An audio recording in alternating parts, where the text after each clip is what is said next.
கூடவே வர பெல் ஐக்கனை ப்ரெஸ் பண்ணி ஆல் கொடுத்துட்டிங்கன்னா நாங்கள் போடுற வீடியோ உங்களுக்கு உடனே நோட்டிஃபிகேஷன். ஹாய் ஃப்ரெண்ட்ஸ், இன்றைக்கி நம்ம எதை பற்றி பார்க்க போகிறோன்னா எறும்புகளை பற்றி பார்க்க போகிறோம். எறும்பை பற்றி சுவாரஸ்யமான விஷயங்களை பற்றியெல்லாம் நம்ம பார்க்கலான்னு இருக்கோம். எறும்புகளை பார்த்தீங்கன்னா மனிதர்கள் மாதிரியே சமுதாயமாக தான் வாழக்கூடியது. அதுபோக பார்த்தீங்கன்னா எறும்புகளில் 12,000 வகையான எறும்புகள் இருக்குது.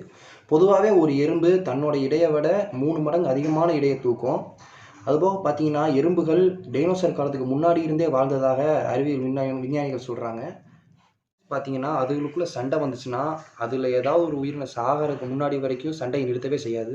பொதுவாகவே எறும்புகளுக்கு பார்த்தீங்கன்னா 2 வயிறு இருக்குது. ஒன்று வந்து அதோட சாப்பிட வேண்டிய ஃபுட்டை ஸ்டோர் பண்ணுறக்கும், இன்னொரு வயிறு வந்து